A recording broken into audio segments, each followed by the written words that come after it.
Hello, and welcome to my von Carstein campaign on Legendary, which I'm going to show you how to claim Castle Drakenhof on turn 2 with Vlad von Carstein.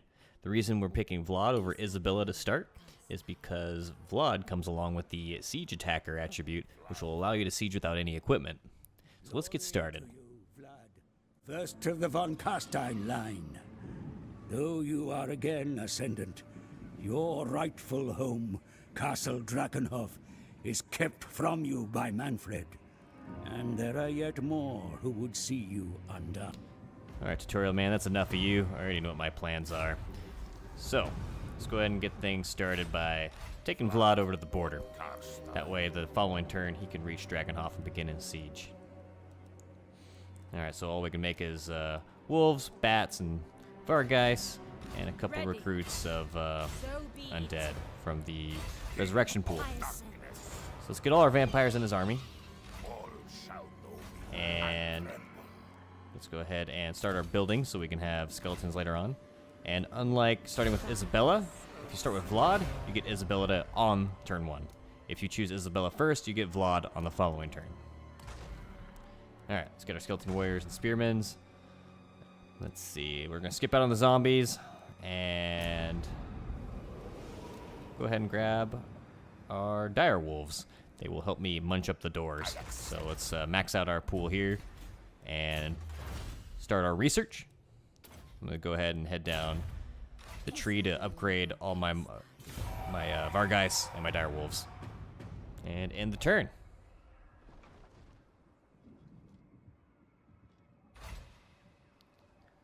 Alright, since we're not currently at war, we're going to go ahead and declare war and give Manfred a surprise of his life.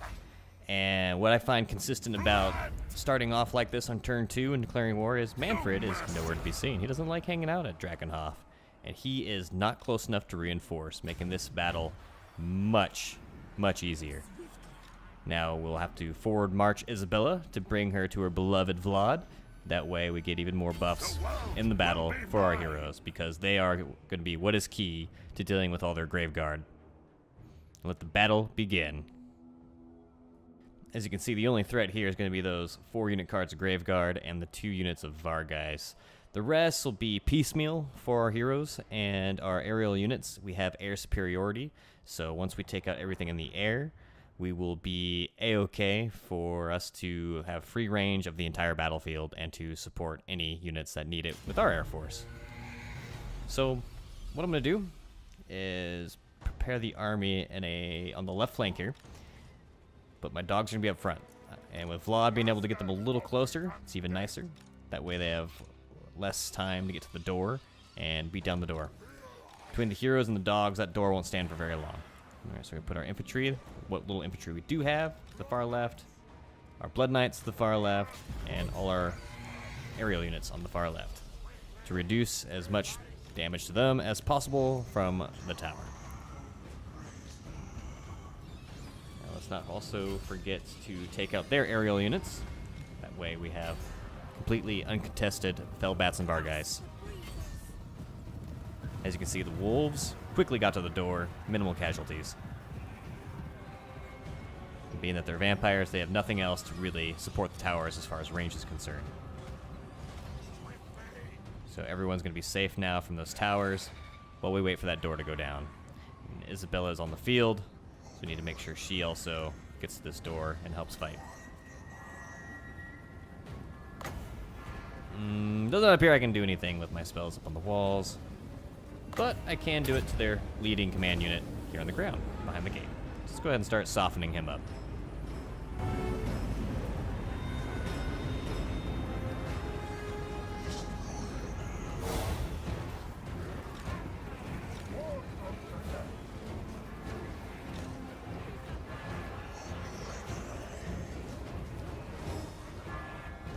Not a lot going on right now. We're just kind of taking our time, taking out those bats. Surprisingly, they actually did quite a bit of damage to my Vargeist. They killed 1 Vargeist. So let's heal him up. I thought about going after those Vargeist, but you know what? I think what we're gonna do is keep them around, because the Vargeist, they're not doing anything. Let's go ahead and keep them behind enemy lines. That way, when we break through that door, they'll just pull up the flank, and the Var guys can tear up the back lines.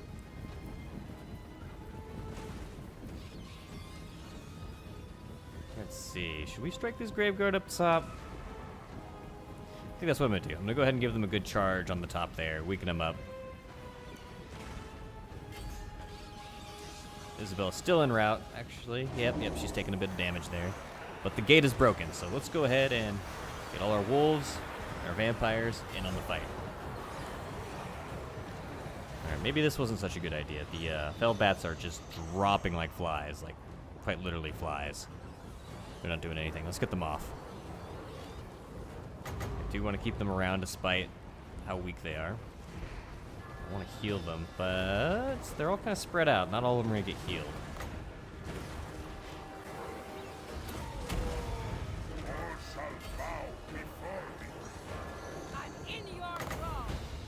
Let's do some more spell casting on their general and their Graveguard.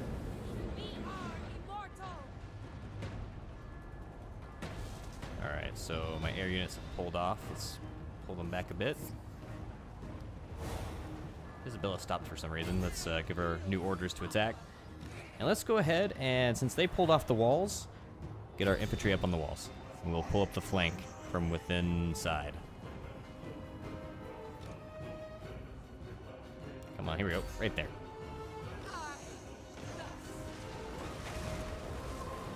Don't forget to use the debuff for their melee damage. Throw it on one of the Graveguard units.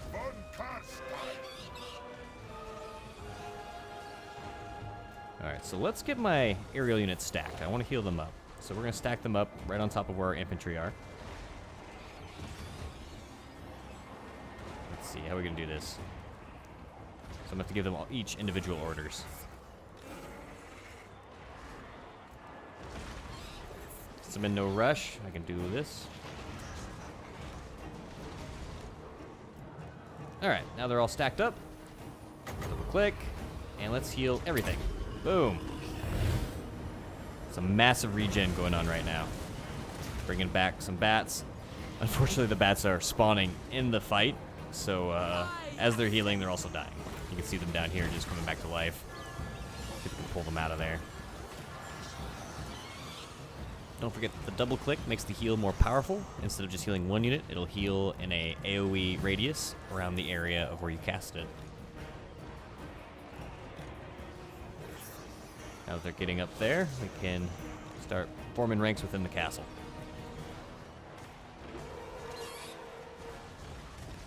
Leadership on the enemy forces is dropping quite a lot, but so is our dire wolves. But the dire wolves are just supplemental. It's all about the heroes here, as they are barely taking any damage.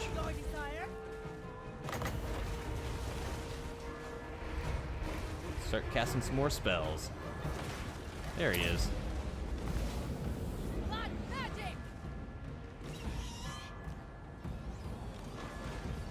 Oh, no. They're not following orders properly. Don't go that way. Back on there. Get on those ladders. And now for the fun part. The rear charge of the aerial units. Let's see. Right there on their commanding unit. Here we go. And their leadership just drops. They're all starting to deteriorate. In one decisive move, I pretty much just destroyed their army. Let's go ahead and start getting our Blood Knights in here. They don't really have any counter to my cavalry. I've destroyed their aerial units. This battle's pretty much in the bag. It's just a matter of time now. Let's go ahead and keep healing them.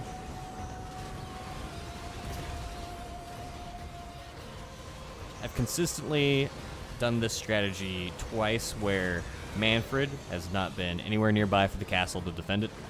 I suspect as long as you keep attacking them on turn 2 in the same fashion each and every time with Vlad, he will never be available to help, making this a easy battle. And a very early take on Drakenhof. Alright, now that you're finally properly on the walls here, let's get you within the castle. Don't forget to reissue orders for your aerial units, because every now and then they'll pop back up into the sky, and you will need to tell them again to get back into combat. Just keep throwing down debuffs to reduce damage. And another aerial charge.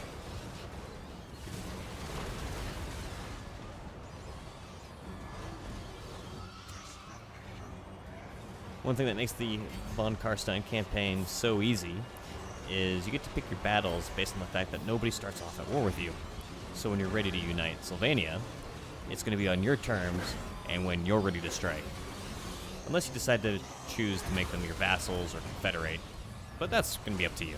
I find this to be a very effective route to get a early, powerful foothold within Sylvania and conquering the entirety of Western and Eastern Sylvania before the humans or dwarves even know what happened, and not have to worry about any enemies at that time, allowing you to develop and have units ready to deal with any opposing forces thereafter. This battle's pretty much in the bag, and Castle Drakenhof will soon be in Vlad's possession once again for him and his beloved wife.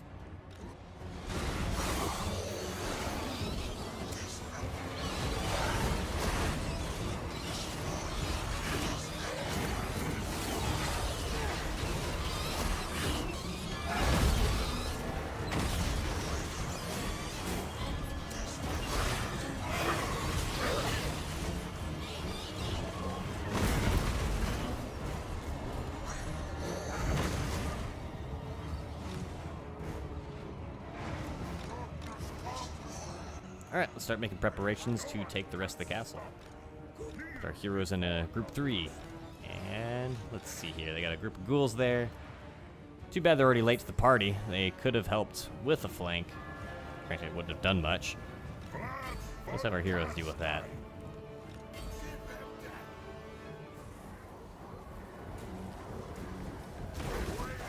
Blood Knight charge. Boom. They are not going to last long.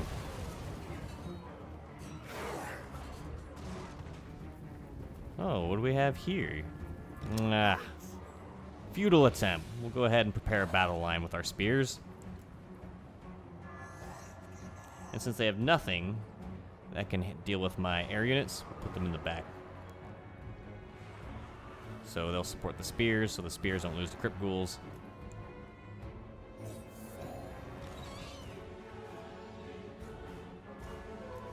There they are. Hold position. Prepare for the charge. Our guys get behind. Ready to crush them. We shall fight them in the streets.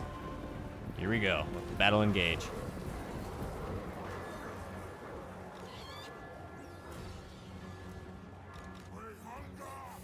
Meanwhile, Vlad is going to go tour the city. Get acquainted with his new home, along with his cavalry as his escort. Alright, finish them off.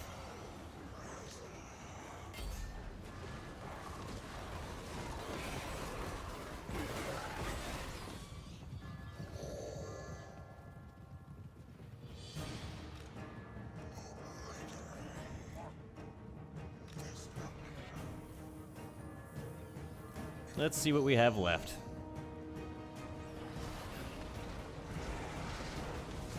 As we finish off those ghouls, let's see what they got. Almost done. Ah, some Vargeis and some Fellbats.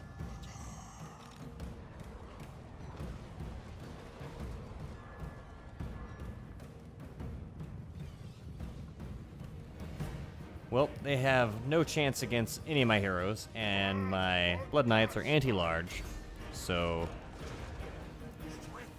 this will be a piece of cake.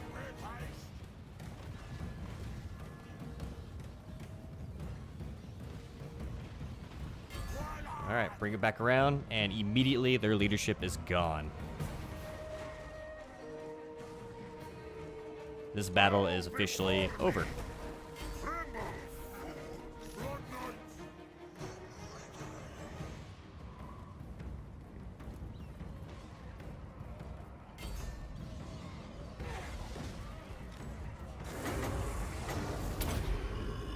Victory is ours. It is done. And that is a turn 2 take on Castle Drakenhof for Vlad von Carstein and Isabella. As you can see, what did all the work was pretty much the heroes, the Blood Knights, and the Vargeis. Direwolves did some damage as well, but probably just on skeletons. I didn't really get to do a whole lot to the Graveguard.